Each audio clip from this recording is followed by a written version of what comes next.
We've got the forum, so let's invite the administration team in.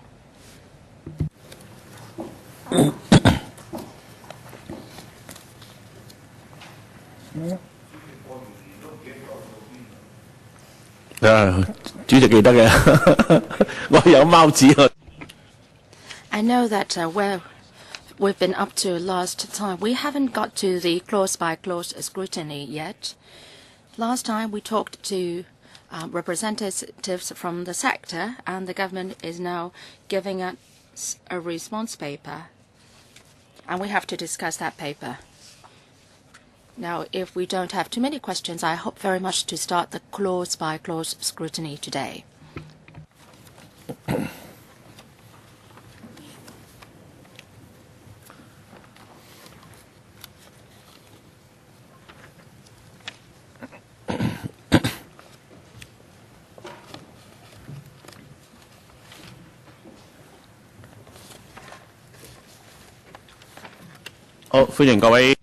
Welcome, everyone, for coming to this meeting of the Bills Committee on District Cooling Services Bill. This is our third meeting. This is the new year, 2015, the first meeting in the new year. So best wishes to your health and work.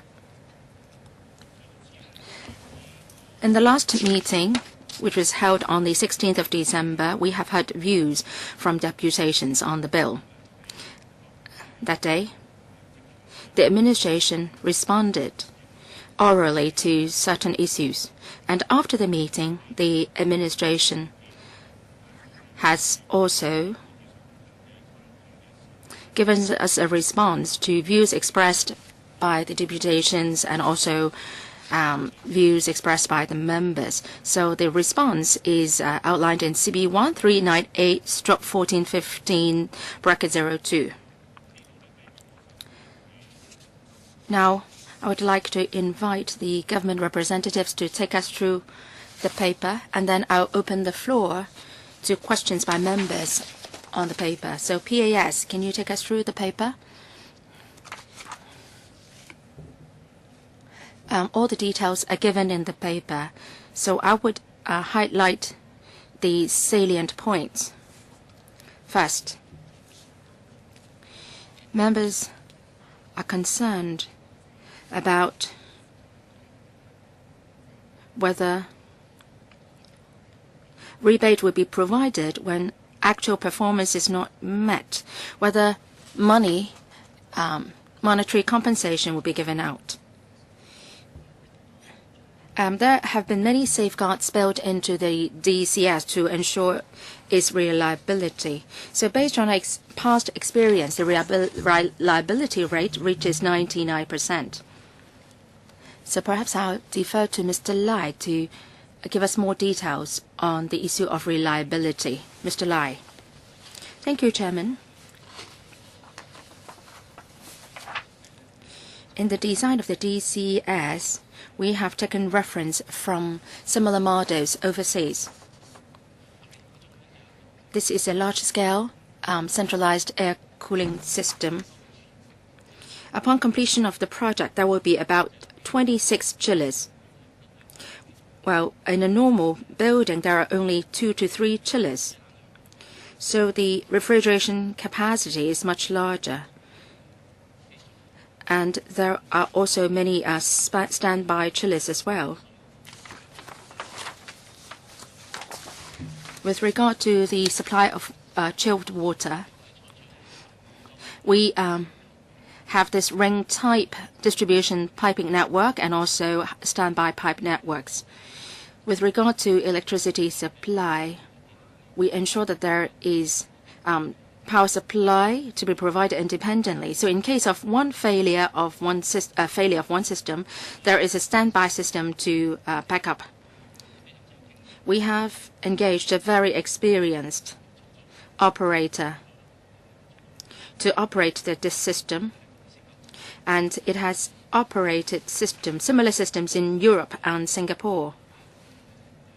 and the contractor has installed a computerized supervisory control and monitoring system to monitor the DCS.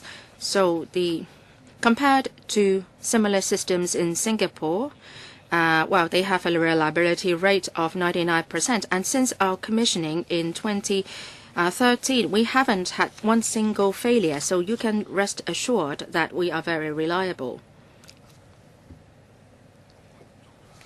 How long has the system been operating? Thank you, Mr. Wang, for your question. The system was officially commissioned. I'm talking about the system in Singapore. You said that the Singapore system has been up and running for a long time. How many years of experience does the contractor have in Singapore? For quite a long period. I'll see if my colleague has the information. Over 5 years in Singapore. And similar systems are also found in France, and they have operated for over 40 years.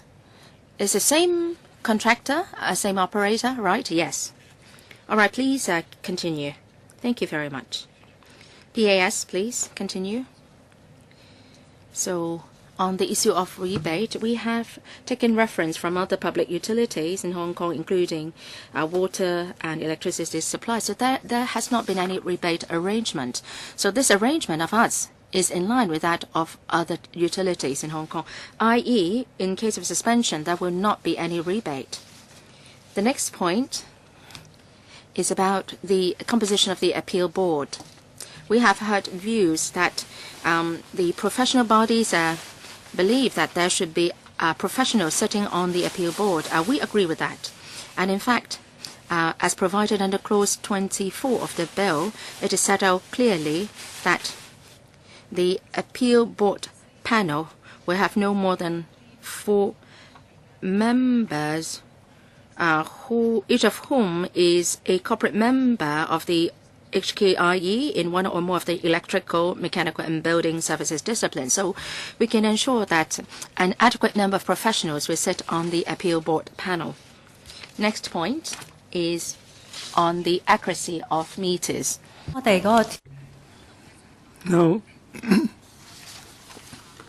when a client has doubts about the accuracy of the meter, he can ask for a test. On the test of accuracy, perhaps Mr. Lai can explain. Now, on the meter, we try to ensure a high level of accuracy. Looking at the experience of other similar systems,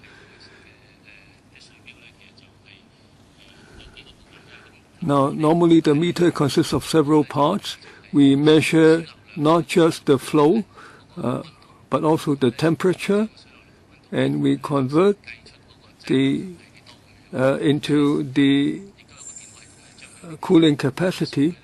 So there's a system to calculate the figure. So for the individual components, the margin of error may be less than 1%, and taken together, it may be plus or minus. So every year we will conduct an on-site confirmation of the accuracy within the plant, and around May or June we would ship the system back to the factory to make an adjustment. Now, we are concerned that there may be an excess or as well as a deficiency, and that applies to the government too. So we try to be as accurate as we can. And we have learned from the experience of public utilities or similar systems in Singapore, they also employ a margin of error of 3% limit.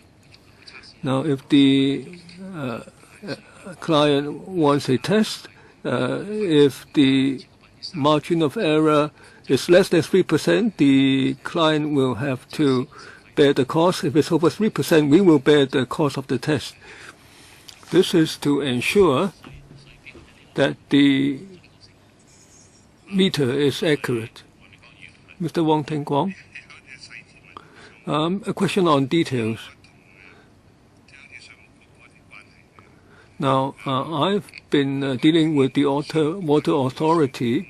Now, if the meter runs too slowly, the charge is low, and then they will come and test the meter, and if the test turns out it shows that the meter is faulty, and then they will charge me in retrospect for the period over which the charges have been low. And given that the meter is faulty, they make an estimate of the charge to be made up, and very often the amount levied is huge, and that has been the experience at my company. So what will be your approach? Does the law allow you to make an estimate to charge in retrospect, or once you fix the meter, you will not make a back levy? Now, if there is, the question is, how will you deal with any excess or deficiency? Well, if it's if they've supplied too much, it's hard to get back the money. Now, under clause 12, it says that the meter will be tested by a mechanism. Now, if it's found by the test that the levy has been inaccurate, how do we deal with it? Now, the approach of the water authority is not within our scope, but in clause 11 bracket 2, it says that if the commissioner feels that it's no longer reliable to depend on the director feels that it's no longer appropriate to rely on the measurement, then the director of EMSD can determine the can be determined by the he can determine the amount of charge. So it will be up to the EMSD.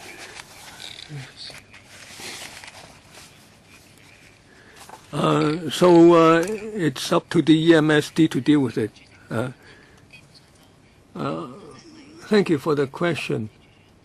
The director of EMSD, EMS, will be able to deal with the matter. Now, the director can determine the specifics. So when the EMSD deals with the client on the DCS, there can be specific arrangements,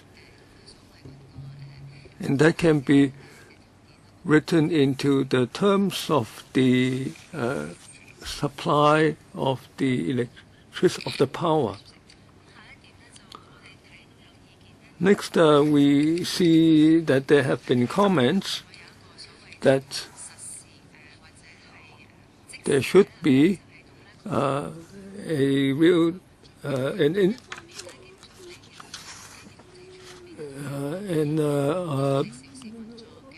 on-time monitoring system, and EMSD does have a 24-hour monitoring system on the operation of the DCS. And on the next point, on the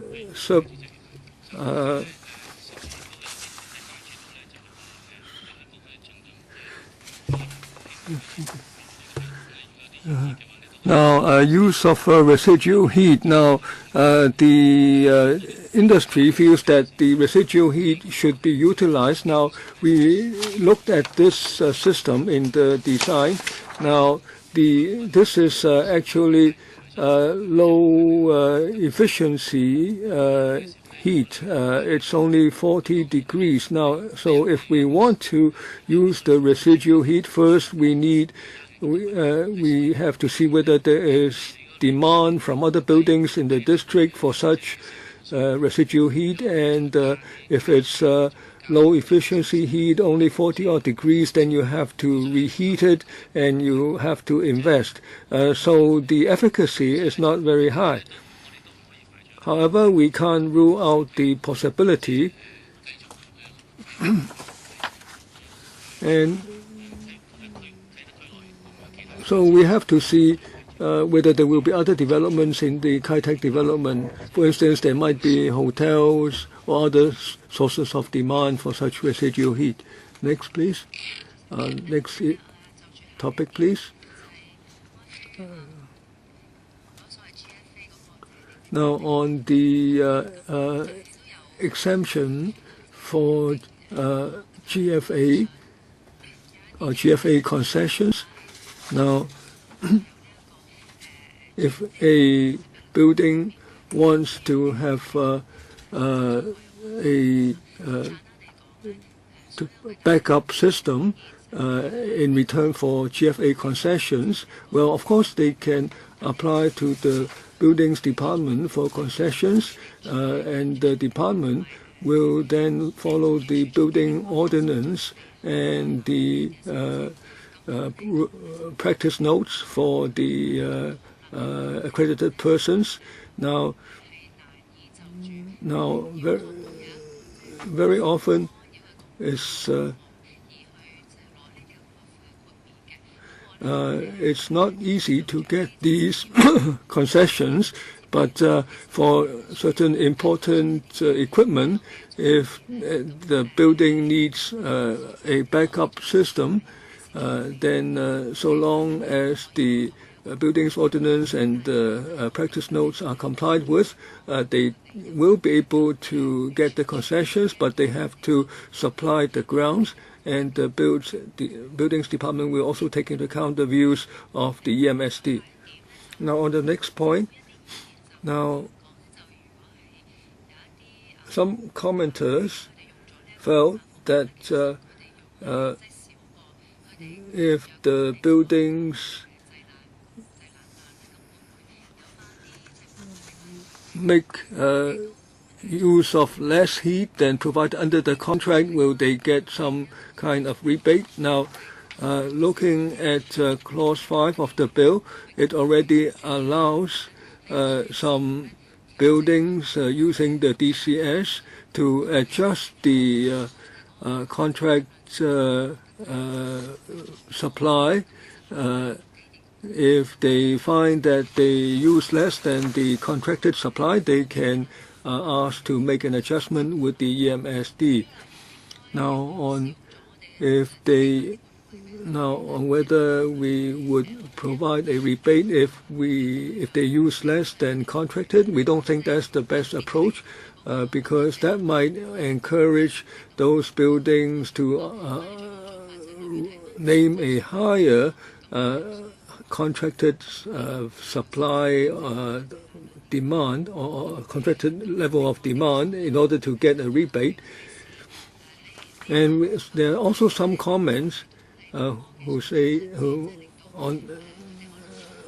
the effect that if there are future technological developments, the resulting in lower costs, will we adjust downward the charge? Now, of course, we will take a review over the over the 10-year period, and we have made the commitment that we will conduct a review of the charge at least every 5 years, and we will take into account whether costs have reduced, and we have committed to such a review. Please continue. The next point. on the appeal board. Now, some members are concerned that there may be some kind of abuse, matters dragging on. Now, in clause 22, bracket 2 of the bill, in order that the appeal mechanism is not abused, we try to ensure that there will not be a suspension, automatic suspension once an appeal is made.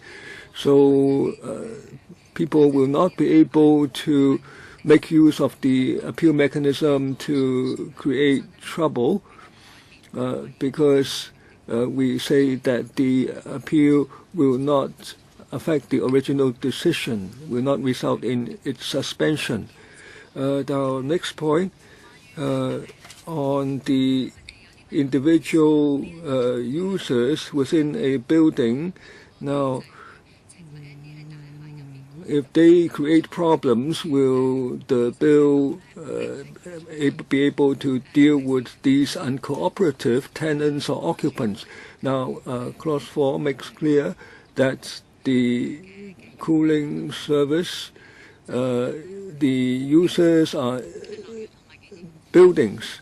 And so we're talking about the relationship with the EMSD. So the client is the building, and the developer or the building will deal with its individual occupants or tenants. This is similar to the arrangement in any building that makes use of a centralized cooling system. Now, finally, on whether the Kai-Tak DCS will provide service to residential buildings. Now, the cost of the project has to be approved by the Finance Committee, and in the document provided to the Finance Committee, we make clear that when we calculated the cost of the system, we worked on the basis of non-residential buildings. So this is in the document approved by the Finance Committee, and allowance has been made only for the usage or volume of use within non-residential buildings. Now, why not residential buildings? Because normally, to our understanding, residential buildings do not usually have centralized cooling systems. So we don't think that there would be such a demand. So in our calculation, the cost, we did not take into account the demand from residential buildings. The administration has provided response to the members' questions in the last meeting, and that's been both in writing and orally. Any other comments? Mr. Tony Chair, thank you, Chairman. Concerning the bill, as I said earlier, first, why do we need a piece of legislation? The government submitted in writing their thinking and rationale.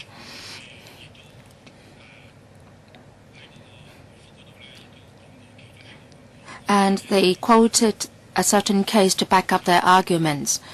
The case happened some time ago already. It's not a local case. I'm not an expert in this area. And perhaps, Chairman, can you ask our legal advisor to give us his or her comment? Second point, you charge via drawing up a piece of legislation. The Kai-Tak development area will be the first district to implement DCS. There may be other systems in other areas which are supplying to, say, a few office blocks, and the systems are not put in place by the government. So they adopt a different approach maybe because they are not run by the government. So my question is, in the future, in Kai-Tak development area, there may be development projects, including non-private developments, i.e.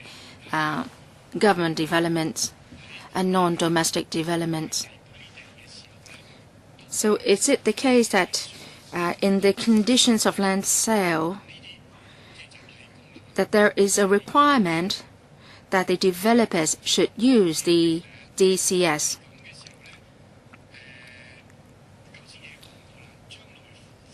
If that is the case, in future, with regard to charging structure, the ownership may be fragmented, and there may be a deed of mutual covenant setting out the responsibility of individual owner. If this is a single ownership, then the landowner will be held responsible. If it is the former case, i.e. the ownership is sold out to different parties. So if there is a default in payment in the future, will the supply be suspended? The services be suspended.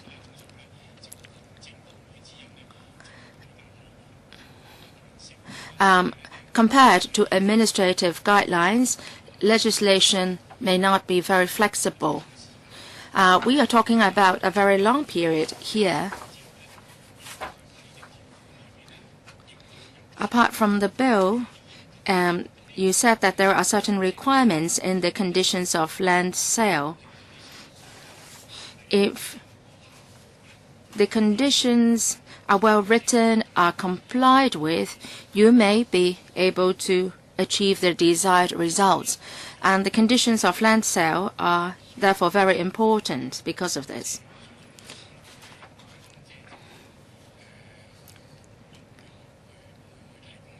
So perhaps you would seek advice from the relevant governing department on what kind of conditions should be put into the conditions of land sale. So I would like to seek your clarification in this regard, or else we will be running into a lot of problems in the future. If the ownership of the building is sold off to different parties, and there may be problems. Another point is on principle, the standards for charging. You said earlier that for the DCS, the system has merits in terms of charging and also environmental protection compared to individual air conditioning systems. I'm very concerned about the charging structure. Your overall principle is to recover the costs. If there are many parties subscribing to the service, then there will not be any problem. But if the users are few, then there will be a problem. So my question is, how many users do you expect?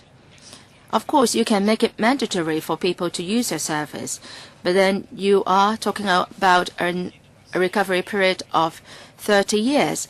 And when you will start charging and using this, the system is also very important. I'm quite concerned about Kai-Tak. The land has been vacant for a long time, has been left idle for a long time. And if your presumption or assumption is that you will build the system in a few years' time and everybody will be subscribing to it, but in the case that this doesn't happen, and because of the property market situation, there may be delays in selling of the land, and the system will be built later on.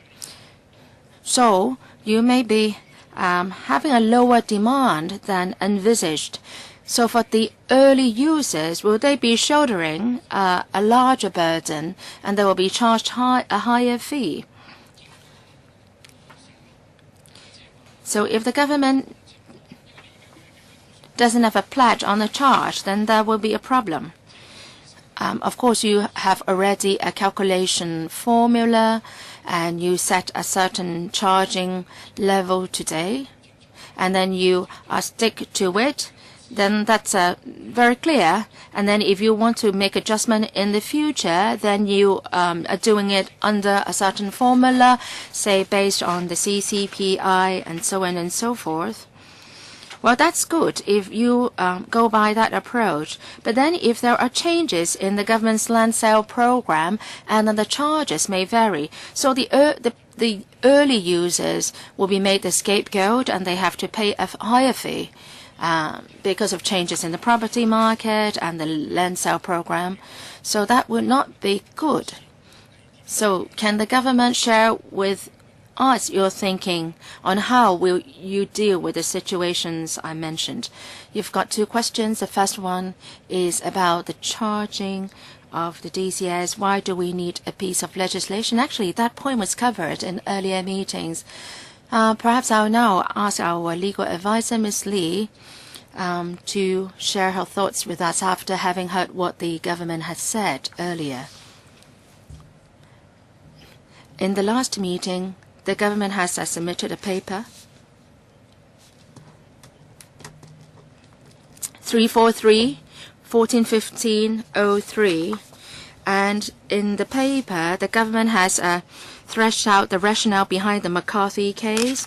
I will not go into the details of that case and repeat the details here. And I have several points for members' consideration with regard to whether there is a need to legislate. The government is now using a blue bill to provide for the arrangement of the DCS. The government has every right to do it. There is no problem with it. But members may consider that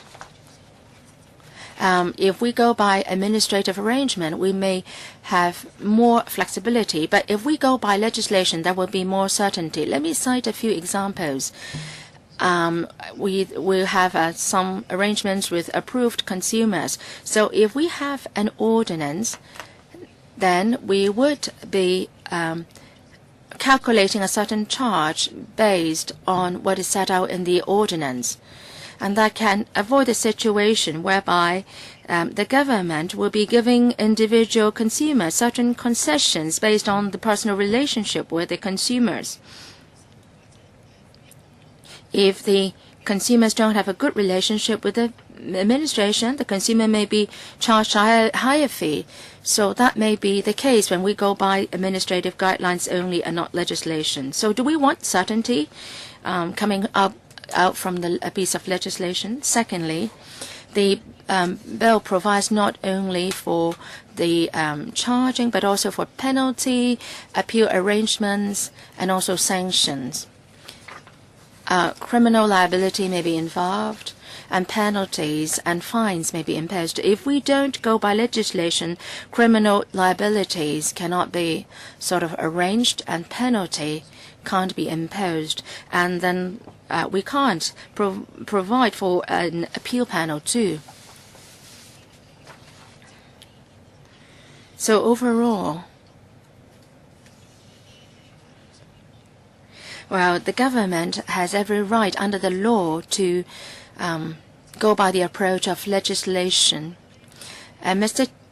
Chair is very clear-minded in pointing out that this is a UK case and there has been no local case at all.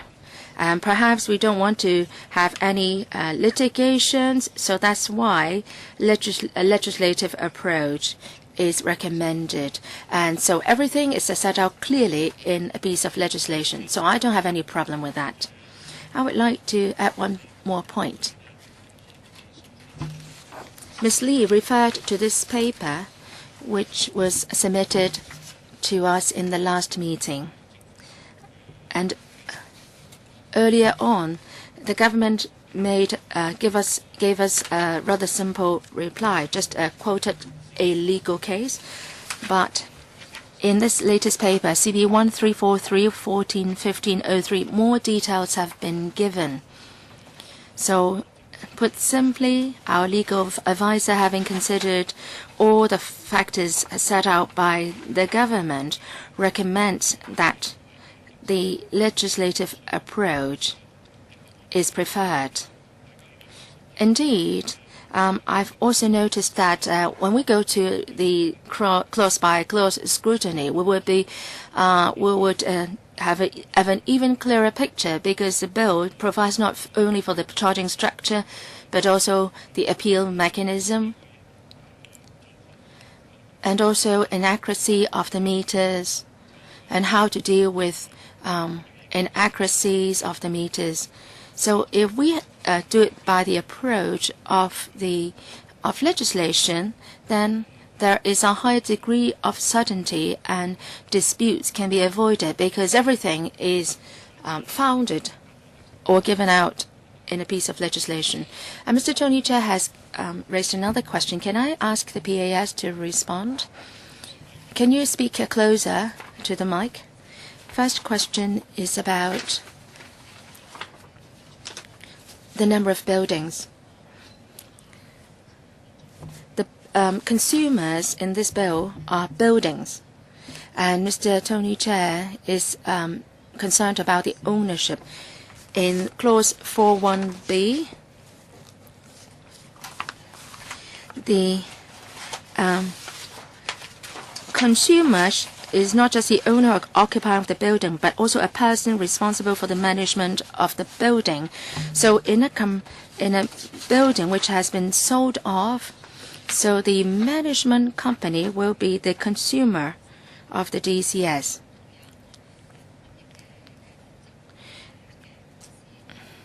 Well, normally there will be a building management company. So 41B would be able to deal with a building sold en bloc to another party. Sorry, I would like to interject here.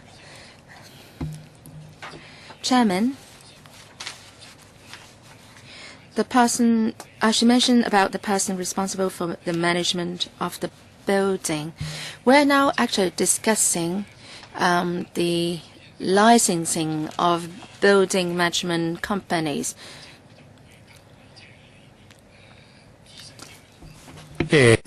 So I am more concerned whether there is a manager. Suppose there is no manager, the owners manage the building, then what?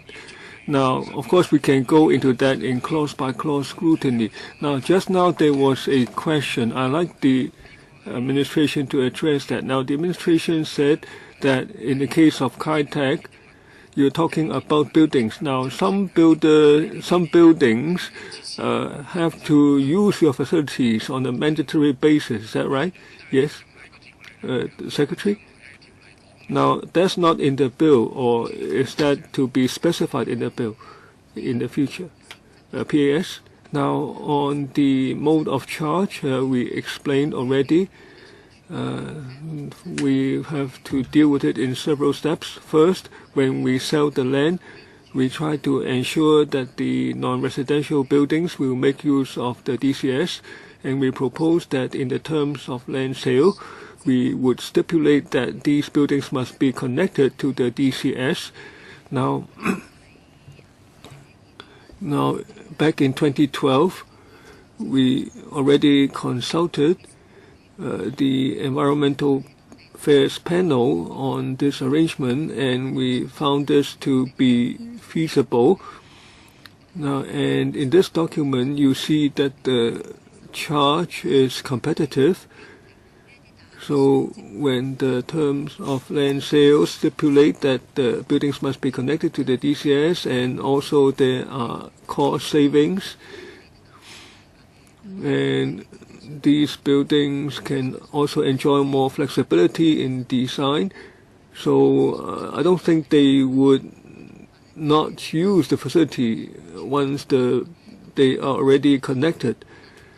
And once they have become our approved consumers, then there will be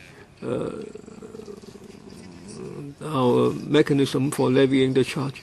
Legal advisors now understand that in the bill there is no mandatory provision for people to use the service. The terms of land sale merely say that the building has to be connected to the system, and then the building consumer can decide whether to make use of the service or not. I'd like to confirm that. I think that's a natural conclusion, because once, even though the building is connected, if the building owner feels that they would like to use another system, say that might be greener, then you don't force them to use it, right? PAS, yes. The building must connect, that is, it must build a substation that connects to the system. It's not the cost is not exorbitantly high. Now, given that they already have a subsystem and given all the advantages, the buildings would have no disincentive not to join the service. Of course, we don't stipulate in the law that if they don't join, they break the law. Now, the other issue is connection is a term in the contract of land sale. I don't know whether the terms of sale also mandate that they use the service once the building is connected. Now, here we're talking about the advantages of the DCS. If you have more advantages, people will join voluntarily. And so that's why I'm concerned about the charge. There are also other situations that need to be considered. For instance, there's a non-residential development. Now, there are some buildings that want to use their own facilities. Of course, we wish that they use the centralized DCS. If they use their own system, it's not very desirable from the environmental perspective. Now, if the terms of land sale, conditions of sale, do not mandate that they use the service, but merely mandate that they connect to the service and leave them the option of whether to use the service or not, then that might have an impact on the cost estimates by the administration, because the administration says it was to recover the cost, so you have to base that on the number of users to determine the level of charge. So are you making an assumption that these buildings will all make use of the service? As I mentioned just now, the conditions of land sale mandate that they connect to the service, and there are cost advantages, so we cannot think of any reason why they won't use it. Well, they might not join if you charge a high rate.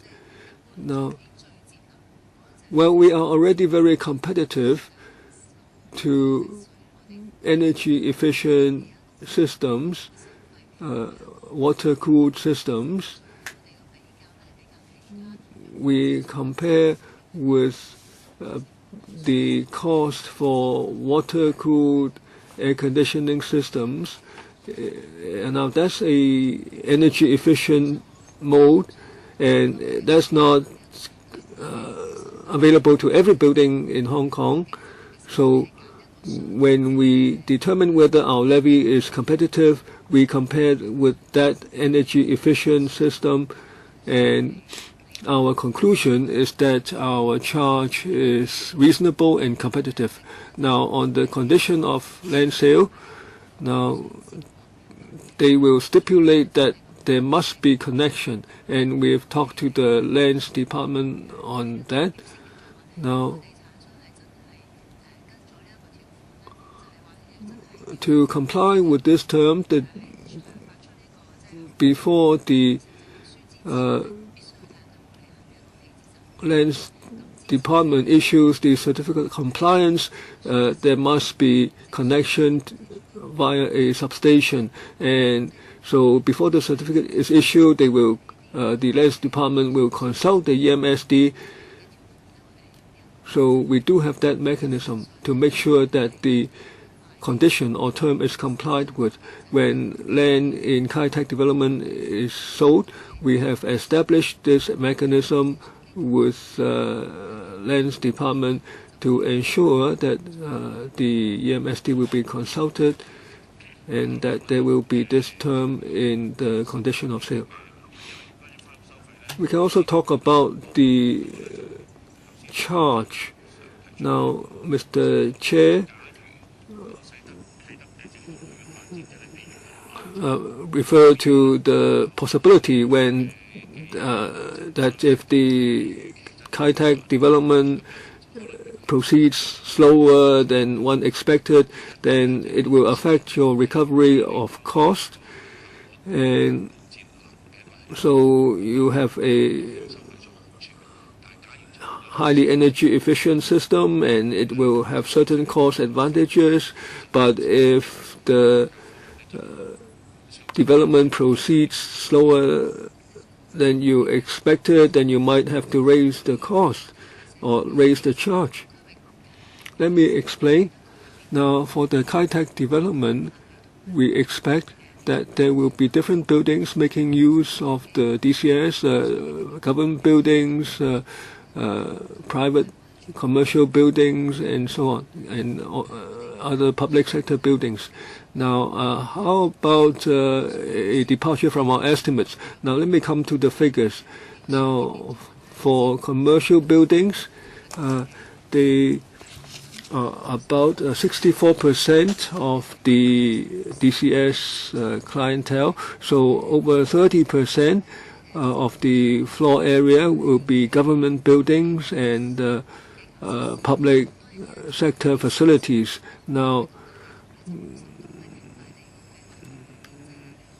the time of deployment will not affect the user mix.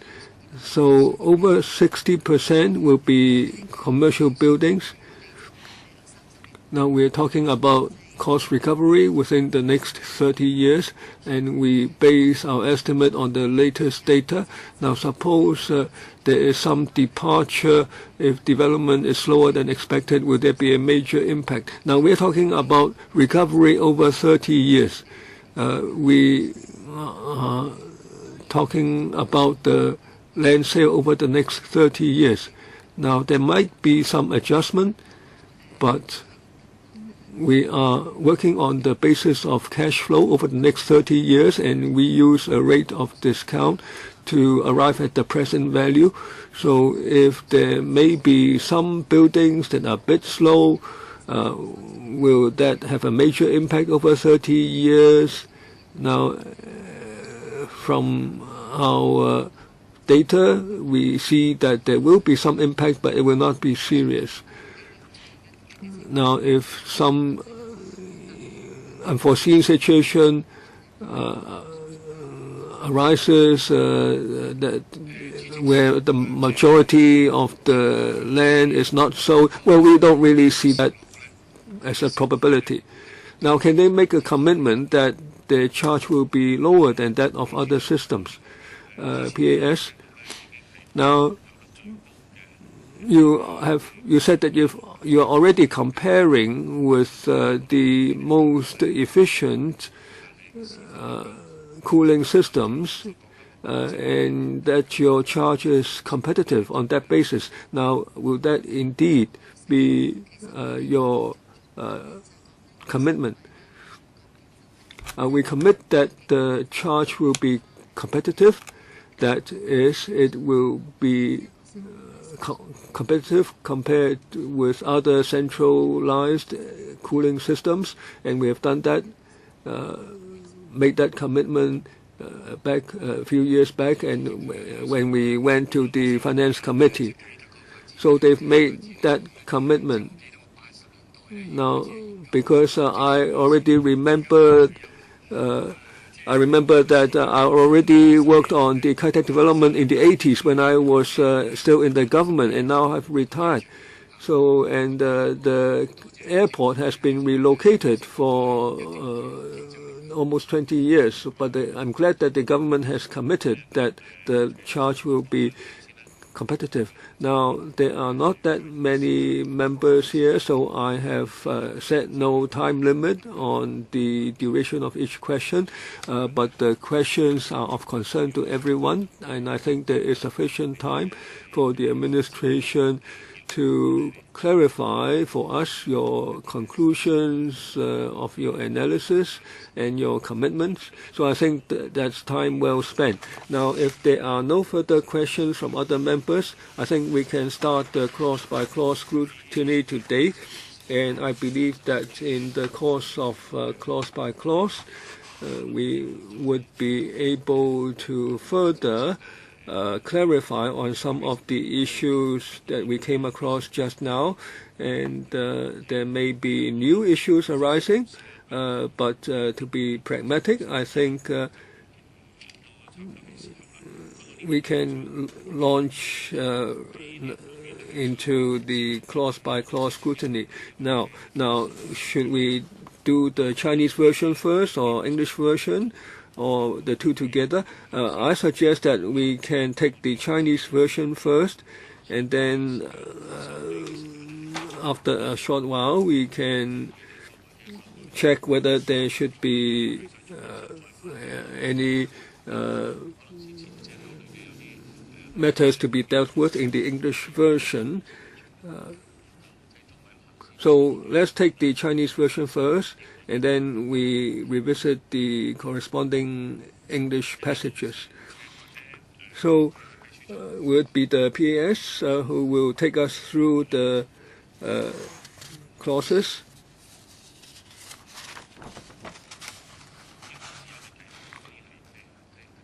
Now, if there are questions, of course, everyone can raise at any time.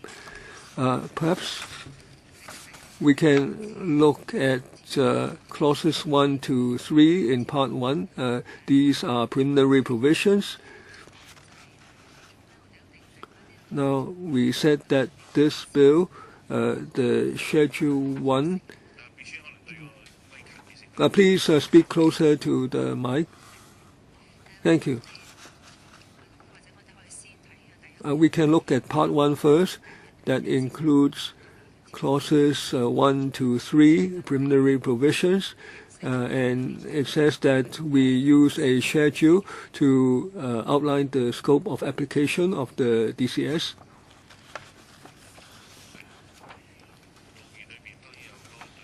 Of course,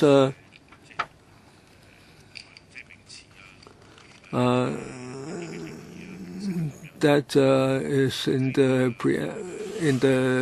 opening part. Of course, there are definitions and so on. The legal advisor. Now, coming to interpretations in part 1. Now, in the Chinese version, it says that the estimated maximum cooling capacity. Now, to my understanding, now this is applicable when a consumer wants to apply, then he has to fill this out in a form. Now, it says that it relates to a building to which district cooling services are to be provided by a district cooling system. Now, this wording seems to be saying that he is already getting the cooling service. Can one of you explain? We thank the legal advisor for her comment. Now, her understanding is correct. Now, the estimated maximum cooling capacity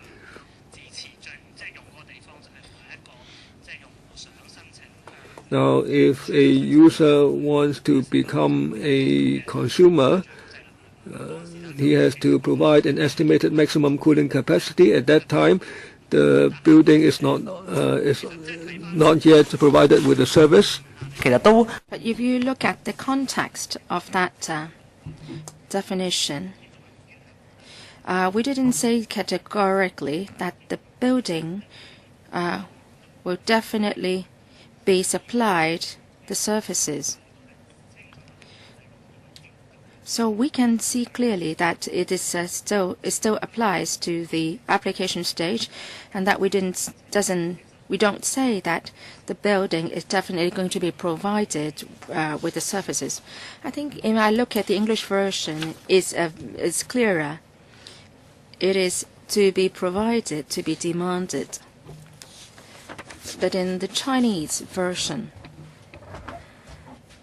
and it seems that it has already been provided with the services. I think the legal advisor has grounds for raising this query. I think there is a discrepancy in the meaning between the Chinese and English versions. There might be different grammatic rules in the Chinese and English languages.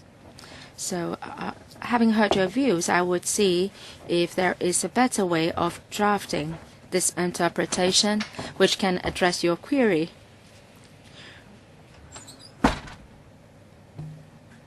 Would it be better if we change it to well, because in the latter part it says it's estimated, the word estimated sets. We can do away with the word what in Chinese, and replace it with something like 就需要, something like that. Okay, we can consider that. Okay, let's go on. Interpretation, any other questions, legal advisor? No? All right. Clause 3. It lays out the application scope of the bill. This ordinance will in future not apply only to Kai-Tak. If there are other systems which should be built, then this ordinance can also apply. So in Schedule 1, we lay out the application project this time. So this time around, Schedule 1, there is only one item, and that is Kai-Tak.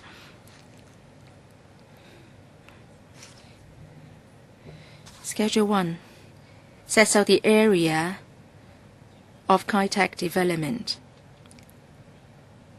And any buildings within that area will be supplied with the DCS, provided that it applies for the service. Mr. Tony Chair,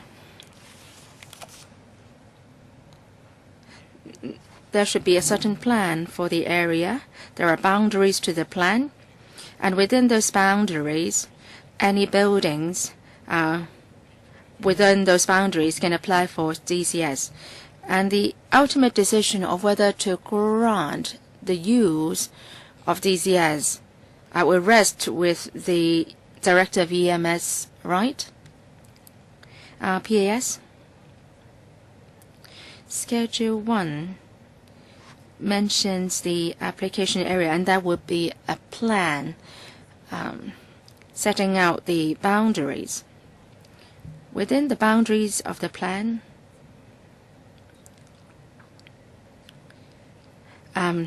the building owners in the buildings should apply for the use of the service with the DEMS. Individual buildings have to make the application with the EMSD. I think what Mr. Chair mentions should be covered under 4.5. Because under 4.5, it says that if the director decides not to approve the applicant as the consumer of DCS for a building under subsection 4, the director must notify the applicant of the decision and the reasons for the decision. So it says that the director has the right not to approve the application. Okay. Any question on Schedule 1 related to Clause 3? Actually, I've already jumped to Clause 4. Well, my understanding is correct, right? Yes. Okay, Part 2. That covers Clauses 4 to 9, which have to do with provision of district cooling services. And that has to do with the criteria for approval of applications, and under what circumstances should the approval be given, the service be suspended or refused and terminated, and also less so clearly what is meant by contract cooling capacity, because contract cooling capacity has to do with the charge.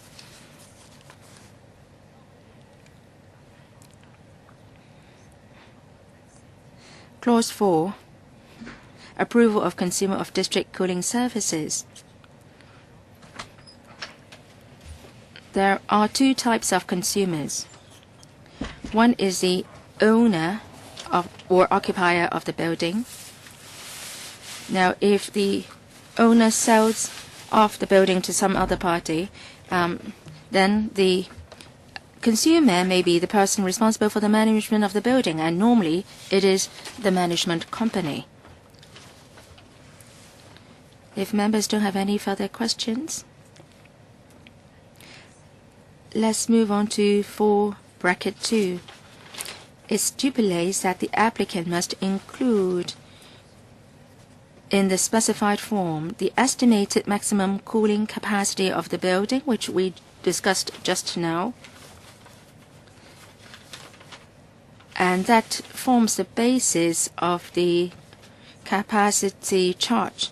And the applicant must also state the intended starting date and also give an undertaking, which includes the responsibility to pay the charge levied. Chairman, I would like to seek a clarification. The applicant must make an undertaking to pay the charge for the use of the service. Part 2, 4(1)(a) and (b).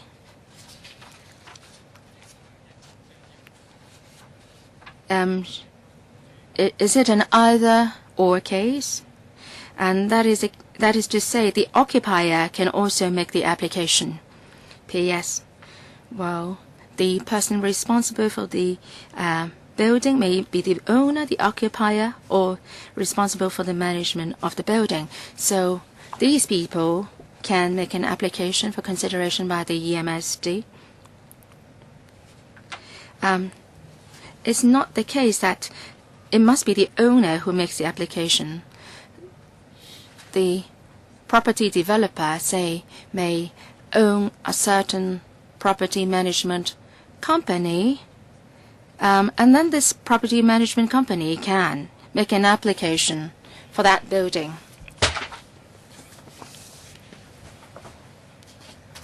The more open is the approach, the better it is, of course, but there may be a problem. Maybe the property management company may make an application on behalf of the owners. So if that is the case, should additional conditions be imposed? Now, with regard to the occupier, my understanding is that the administration has the ultimate say on whether to give the approval. But then the occupier may not be occupying the building for a very long time. So if that is the case, should the occupier's application be considered? My feeling is that the owner or the occupier of the building will usually ask the property management company to make the application. But then property management companies may change. So if there is a change in the property management company, not well, the undertaking given may not be very guaranteed. Should we be imposing additional conditions on the applicant? When an applicant makes an application, he must give certain undertakings, including 4.3, i.e., they will be paying any charge, fee, or deposit. That is an undertaking required of him. And the EMSD, for the sake of making sure that the system operates smoothly, will also impose other requirements on the technical side. So the applicant must also make undertaking in those regards. So if anyone who is willing to make that undertaking, he must somehow be related to the building. In the case when there may be a change in the applicant, perhaps the ownership may be sold off, well, the new owner must make another application with the EMSD. Mr. Wu Jiwai has raised your hand, right? No, the mic is not working yet. Perhaps you can take a seat in the front row. Thank you. Chairman, I've raised a similar question last time, but I would still like to seek a clarification from the administration. For the DCS, the consumers are the owners or the managers of the building.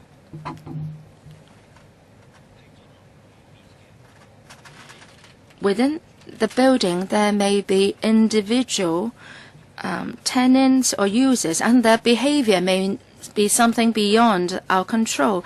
If they do things that would jeopardize the safety or reliability of the system, and of course the director will be asking the applicant to make remedies to prevent reoccurrence of those acts in the future.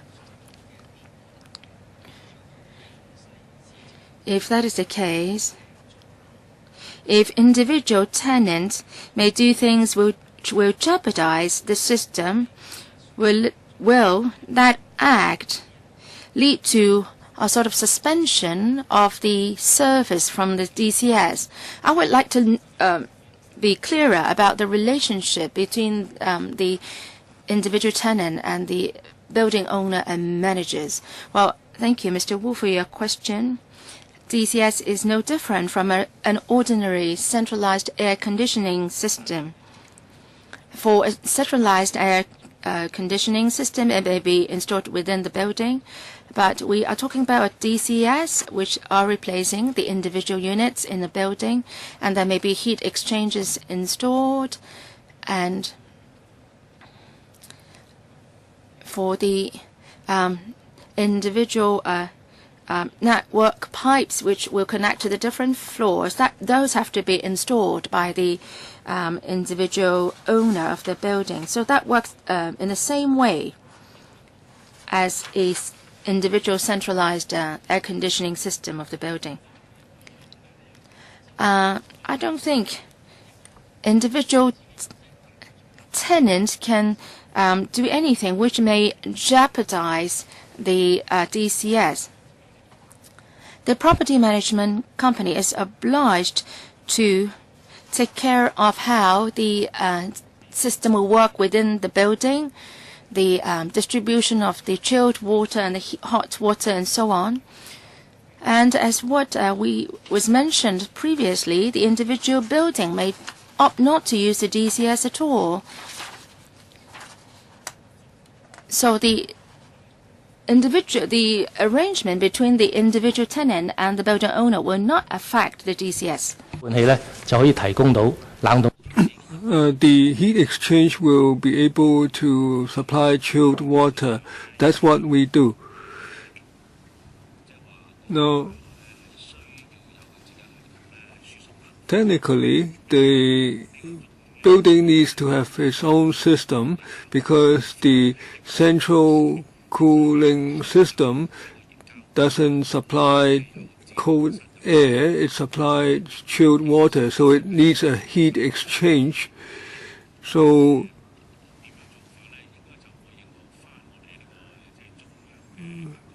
there is not a high likelihood that the central cooling system will be affected unless the occupier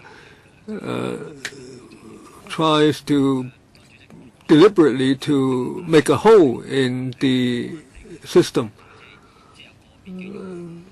So please be reassured, Mr. Wu. Yes, but there may be ways in which a tenant or occupier may affect the entire building, because there is a case of appeal where the director issues a direction to be complied with by the building, but if those acts are not fully complied with, then the supply of cooling will be affected. So theoretically, it's unlikely that an individual act by a single unit will affect the security of the entire system or the system of the building. Is that right? Now, secondly, on the appeal mechanism. Now, if a building is not in compliance with a director's direction to engage in certain acts, then there will be an appeal mechanism available to the building. Now, if the appeal mechanism can result in a suspension of compliance, well, this already has been dealt with earlier just now. On the part of appeal that is that deals with appeal, which is part 5, that will be explained more fully. Now, the PAS already said that even though there is an appeal, under Clause 22, unless the director makes a decision otherwise, the appeal itself will not result in a suspension of the operation of the contract. So, Mr. Wu, before you came, Mr. Wu, the PS already explained this in connection with the response to the issues raised last time. So we will come to that when we come to the appeal portion. Mr. Chair, just to follow up on a question raised by you and me.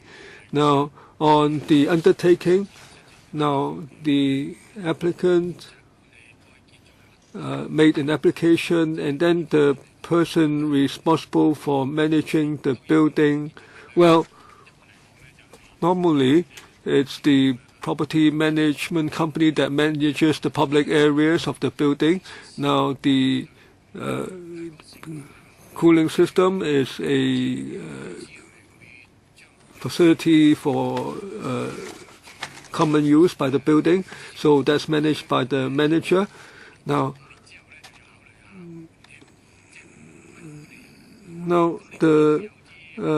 in 5 years, the building manager may be changed. And there may be also buildings without a building management company. Of course, that's in the minority. Now, I'm concerned about the undertaking, how to make the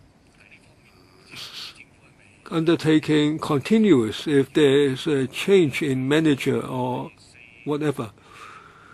Now, in 4(3), it says that the applicant has to give certain undertakings. Now, if it's the property management company, then it has to make the undertaking when it applies for the DCS. Now, if the property management company is changed, now if there's a period during which there's a vacuum, then what happens?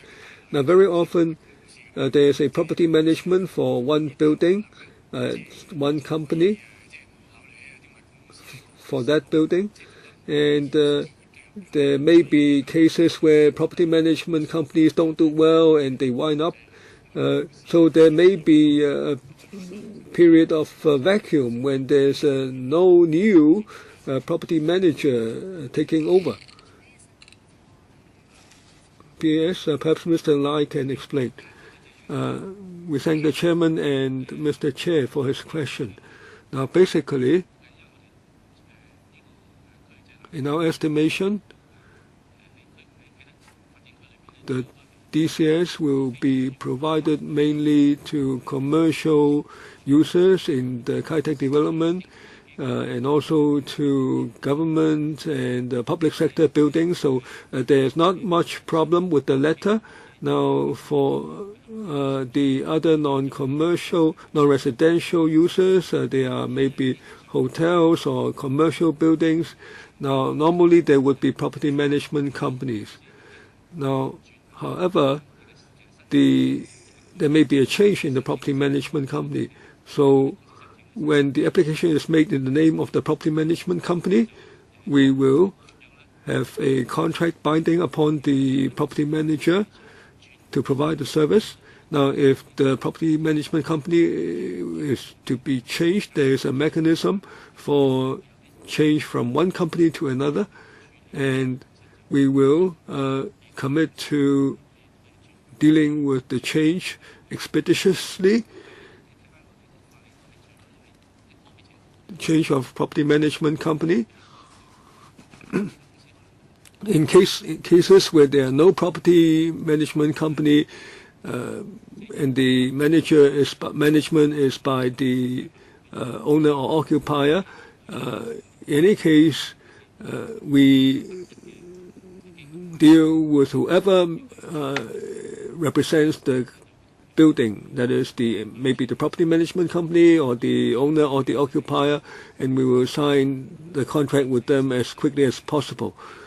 And we undertake that we will establish customer liaison units. So if commercial buildings join our service, we will have customer liaison units who meet these clients regularly. We will meet with them not less than once every half year. When we detect a need for change, we will try to deal with the application expeditiously along with them. Now, I'm concerned that when there is a change in the property manager, very often there may not be a harmonious relationship with the property owners. And of course, you are dealing with the property manager. Now, the individual property owners do not have to give undertakings to you. Now, how will you deal with that situation? Now, for each property owner or user, of course, they do not want the cooling service to be interrupted, but the application is jointly made through the property manager, and you have no requirement that the consent of all the occupiers and owners are secured before a contract can be entered into. So there may be problems arising because you are talking about a long period. So I am concerned about this. Now, on this legal advice advised that in para 9, now concerning the approval of termination, there are provisions, and then there are also provisions in 7, suspension or termination of this DCS, and there's maybe a case where in 8 there is no approved consumer, so the property management company may have been the approved consumer, and then there may be some commercial situation arising for maybe terminating the business, then the director may suspend the service of DCS to the building. Then the occupants will be severely affected. Mr. Wu, you've raised your hand. Perhaps the question can be asked before the administration responds. Now, looking at 4.1a and b. Now, b is very easy to understand. The person responsible for management of the building, that would normally be the authorized representative of the management company. But when we come to A, it's an owner or occupier of the building. Now, owner, that's very easy to understand. That's the owner of the building. Now, we don't know how occupier is defined. Maybe that needs to be clarified. But I would like to ask, now, if there's an owner's corporation, then is the owner's corporation A or B? Perhaps the PS can respond on these questions. Now, first, Mr. Chair's question, on Mr. Wu's question, who's the occupier? Now, in the Kai-Tak development, who will be the users? Now, apart from commercial buildings, there will be hotels. Now, it may not be the owner. Of course, there's a person responsible for the building. The operator of the hotel, how will we deal with that? Now, the occupier is a general description. If the person is neither an owner nor the person responsible for management, then we can call that person an occupier. Perhaps the legal advisor can supplement. Now, second question. Now, just in case there's a change of the person involved. Now, if there is no approved consumer, then the DCS service can be terminated. Now,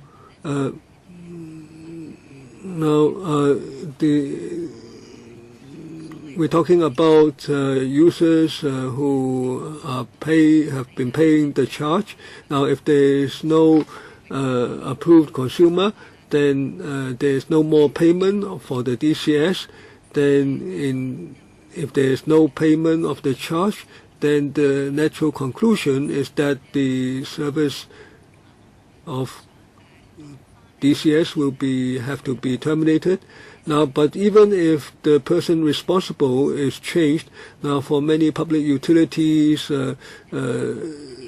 such as water or electricity, now if there is a change of person, then of course the name is to be changed. But if the person no longer pays the charge, should we still continue to pay to provide the service? Of course, if there is no payment, then we cannot provide the service. But this bill also stipulates that there should be a deposit, and that's a similar arrangement with other public utilities. That is about 2 months charges. Now, suppose an applicant is an approved consumer, but that consumer doesn't pay the charge for 1 month, then the deposit will be able to cover that. In fact, it can cover 2 months. So I think that will address members' concern. Mr. Tony Chair, Owners Corporation. So what's the capacity of the Owners Corporation? Can the Owners Corporation be an applicant? Thank you, Chairman. Mr. Lai. Perhaps a legal advisor can supplement later. The Owners Corporation should be the party responsible for the management of the building.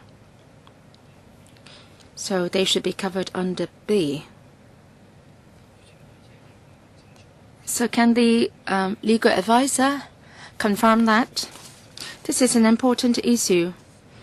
Now, unless you tell me that there will not be any owners corporation established in Kai-Tak, perhaps the law drafting division first from the administration, Mr. Chan or Mr. C. Regarding Mr. Wu's question on owners corporation, whether they fall under A or B, it depends on the owners corporation's power authority. When it was established, were it given the power to manage the building? Then of course it will fall under B. As to whether A can also apply, I think we have to go back and study it. At this juncture, I can't say for sure that whether A will cover owners corporations as well. I think further clarification is needed. Perhaps come back with an answer in the next meeting. Can I offer a comment, Chairman? Well, if B is applicable, can we change it to a person struck an IO to deal with this issue?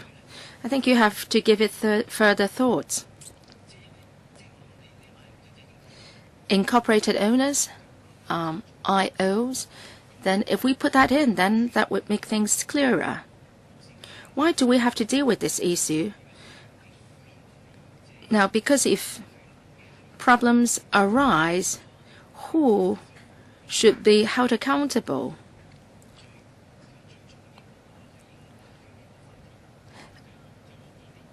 So the most important party involved should be the owners corporation, I believe. There are no priorities with regard to these three parties, owners, occupiers, and persons. And the approval will be given to one of these three only. Ms. Lee, can you help us out? I agree with the government's legal advisor. We have to look at the functions of the owners corporation before deciding whether they should be covered under A or B.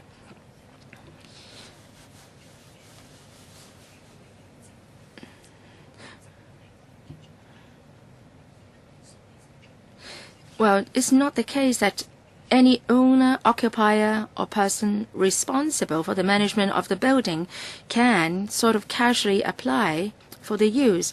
Well, we have to see whether the applicant can actually make the undertaking listed in 3. So we have to see which party in the building can make undertakings listed in clause 3. And then the director will consider that before giving the approval. Now, in the English, version it is say that a person responsible for the management of the building. A neutral term is used, a person. It doesn't say categorically it's a legal person or a natural person. So is there a need to give further elaboration on the person? Well, unless you think the owners corporation is a legal person or a natural person. So if this person covers both the legal person and natural person, and owners corporation can be considered a legal person or a natural person, and then I don't think there is a need to give an extra definition to the person in this clause B. So I hope that I can help with my comments just now. So I think we should be more concerned about bracket 3, whether it be the owner, occupier, or person responsible for the management.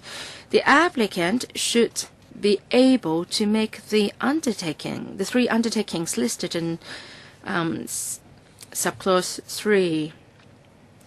So anybody or any party should satisfy the tests listed in this clause before they could be considered as approved consumers, right? I would like to add something more. Mr. Wu also mentioned whether that the approval can only be given to either A or B. But, well, if you look at the wordings here, it doesn't say clearly that approval can only be given to either A or B, or if the approval is given to A, then the approval cannot be given to B. So I think the administration should come with a clearer explanation. Well, in the actual operation, only one approved consumer can be there for one building. Is that right, PAS? Let me try to explain further. If you look at the English version, for one, any of the following persons. So it's one of the following persons. And in the Chinese version, 任何以下人士可藉着指明表格. Now, as what Mr. Lai pointed out, there is only one approved consumer for one building.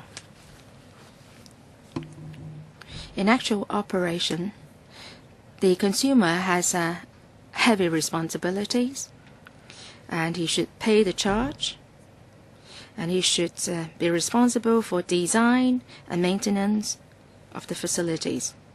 So we are talking about one consumer for one building. Mr. Chair, I want further clarifications here. Well, the definition of the building may mean one whole building or parts of the building.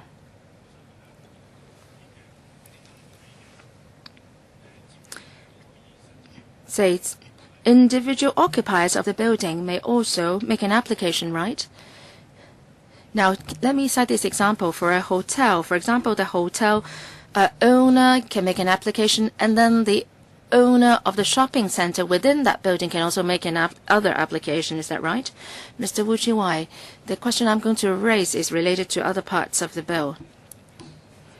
For DCS, we are governing, say, the owner of the building, and the owner may pay a certain charge, and then the owner charges individual tenants or occupiers, and that this latter part doesn't fall within our regulation, right? Now, what I'm worried is that there will be a DMC manager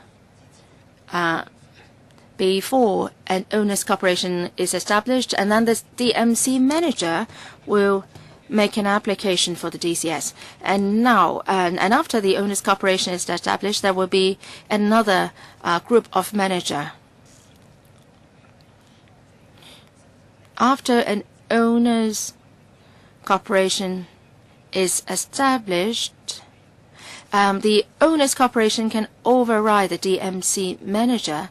So it's likely that disputes will arise, and that the DMC manager will have this approval from the EMSD, and it will not be it is unwilling to be controlled by the owners corporation, and the DMC manager will try to control the approval of the use of the DCS, and whoever wants to use the DCS will make an application with the DMC manager. Is that right? Now we are talking about the individual users within the building, and also the approved consumer, the relationship between the two, and the building will normally have a centralized air conditioning system. In the earlier presentation of Mr. Lai, normally in a commercial building there will be a manager, a property management, and the property manager will charge the individual tenants for using the air conditioning system, the centralized air conditioning systems. The arrangement for the DCS will be the same as that of the conventional, normal, centralized air conditioning system. Mr. Lai, can you supplement? Mr. Chair, And also the chairman referred to the centralized air conditioning system of buildings. We cannot rule out the possibility, say, in a complex, there will be a hotel on the upper floors and then a shopping center at the lower floors. There will be two different air conditioning systems. And when it comes to our supply, then we may be having two different heat exchangers for supplying the chilled water to the two systems. We have to look at how the systems are designed. If there is an integrated design, then there will just be supply or provide our service to one point only. Now, buildings in the interpretation section, you said that a building includes part of a building as well. But in the actual operation, I agree with what Mr. Lai said. There can only be one applicant for one system. And it's not good that the building is divided into different parts. And if we go by the definition that a building includes parts of a building, then there are different applicants. I don't think it works that way. The approved consumer should be taking care of one single system, the operation of one single system. So in the case where there is a hotel and a shopping center within one building, and they are using the same system, then there is only one approved consumer, right? Chairman, if we refer to the interpretation of building, in the interpretation part, it says that a building includes part of a building.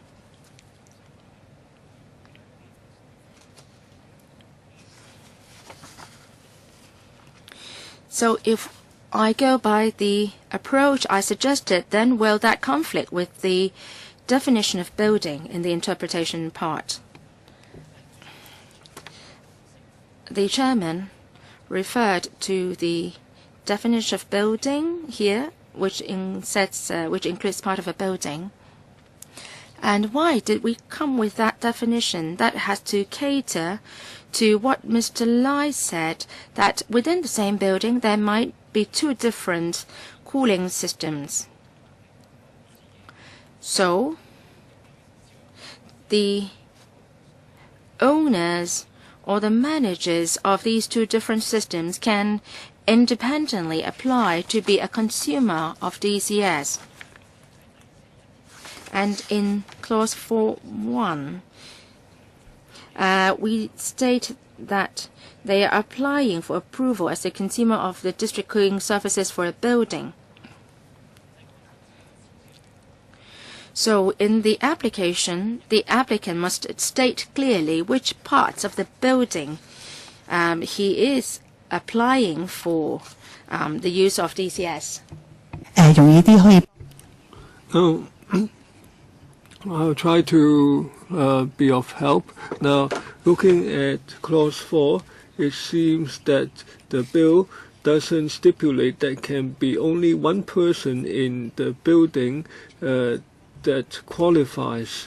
Now, may it be that in the one building there may be more than one person who qualifies and therefore goes to apply to the administration, and then the administration can approve, as the bill says, it may approve. Now, if the director decides not to approve, he has to notify the applicant of the rejection, and the grounds have to be informed to the applicant. Now, will the administration be able to respond? Now, Mr. Wu referred to the IC and the property management company. Now, both of them may qualify to apply under Clause 4, and they have both submitted applications to the director, and the director may have grounds to explain why he approves A but not B. P.S. Perhaps I can go back to our explanation of the charges. Now, earlier the EMSD has presented a PowerPoint on this. Now the DCS supplies chilled water to the building through individual heat exchangers. Now, as Mr. Lai said, now if there's a very big building, there's a shopping mall and there's a hotel, and they have different heat exchangers, and when they apply to the EMSD, they have already made the arrangement with the EMSD on the heat exchangers and so on. Now, of course, there won't be overlapping. Now, heat exchange supplies chilled water to only certain parts of the building, so there won't be any overlapping. Now, Mr. Wu seems to be concerned about a broader issue, that is a commercial building that is subdivided by owner, and the management company and the IC may not be able to agree on everything, and there may be confusion. Now, I don't think there's a question specific to the DCS. It's about the management of the whole building. Now, if there's such a problem arising, that has to be dealt with in any building, even if it doesn't have a DCS, might arise in connection with public space and so on. So members might be concerned with the general question of a building where the management company and IC may have disagreements, and I think the approach would be the same as for disagreements about public areas in the building. They have to reach a solution on that. Now, why did I ask? Now, in a building, usually at the start there is the deed of mutual covenant manager. He meets all the criteria. He manages building, and he pays. He receives the management fees. Now, this is a DCS supplied by the government. It's not entirely private situation. Now, what I mean is there is dispute in connection with the building. Now, the IC or owners corporation perhaps would have an overriding advantage. Now, the building was able to have an owners corporation. So naturally, it would be what can be called the ultimate manager of the building, of the DCS. Now, it can assign to somebody else. We have to be concerned about the ultimate manager. Before there's IC, the ultimate manager is the property management company, and once there's an IC, it's the IC. So the both can exist at the same time. That's my concern, Mr. Chair.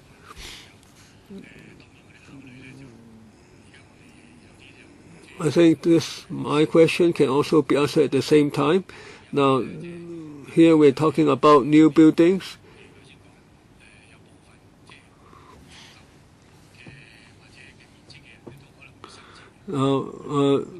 Some people may apply if they take up a sufficiently large part of the building.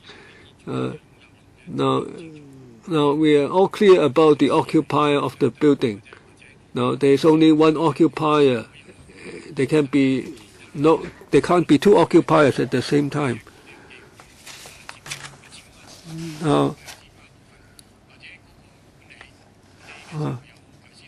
there can be only one owner at the same time. Now, on manager, there may be different persons manager at the same time. The IC and the property management company. Now, will the administration consider this? When the application is made, the owners of the building must give their consent first. Will that make the matter simpler? Let me supplement a bit. Now, I asked a similar question just now. Mr. Lai's explanation is similar to my understanding. That is an integral DCS. You make use of the chilled water. Now that is now if you apply, you become an approved consumer. Now that's feasible operationally. But suppose the owners, there are several. The building ownership is divided into among several owners, and there can also be different people applying different owners corporation. Now, have you considered that situation? Perhaps I will explain first, and then I will ask Mr. Lai to supplement. Now, on a technical perspective, now if a heat exchange supplies chilled water to a building, can one heat exchange serve different areas with each with its own users? Now, I think that's difficult technically. Now, if there's a central water-cooled air conditioning system, can there be 10 owners, each owning 1/10 of the system? I think that's difficult technically. Mr. Lai perhaps can supplement. I agree with the chairman. I think it's very difficult to split the central DCS among different owners. It's a centralized system, and there's only one consumer, whatever body it is. Now, as mentioned just now, there's Schedule 1 for Kai-Tak development. We're talking mainly about new buildings. Because if there are existing buildings that are commercial buildings, I don't think is what we are talking about. Now, the DCS is only achievable in a new development area. So we make the roads and we lay the pipes and so on. Now, in existing old areas, if you have to dig up the roads to pave, to lay the pipes, that's more difficult. So that's why we have a DCS at Kai-Tak. Now, I think members asked this question because, well, why do we use Schedule 1 to specify the area covered by the DCS, i.e. Kai-Tak? Is because it's hoped that the bill can apply in the future to other areas. That is, we can have DCS in other areas. Now, we have raised some imaginary questions, but ownership can be subdivided. Now, if there are several applicants, then the director will not approve, and then so the different owners have to sort it out among themselves. Now, if there's this centralized service, and if the building cannot resolve the management issue, then it's not just the DCS that will be problematic, but the other issue, there will be other services in the building that give rise to the similar problem. In that case, the occupiers, the owners, and the property management company have to resolve the matter. This bill cannot resolve those management problems for them. I think we are almost at the end of the scheduled time. This meeting is to be till 6:30. We seem to have spent a lot of time on part 2. This seems to be the most important part, and the questions raised just now have been quite pertinent, and it does cover situations like the definition of occupier, the conditions under which approval can be made, and so on. I think this meeting has been useful. The law draftsman can go back and contemplate whether the wording should be revised. And concerning the IC, Owners Corporation, there can be more detailed explanation. Now, there can be different situations involving owners' corporations. How do you deal with those? Next time we can resume clause-by-clause scrutiny on the remaining provisions. Thank you all. I would like to remind members that the next meeting is to be 13th of January 2015, Tuesday, 10:45 a.m. No other matters arising? So we will end the meeting. Thank you.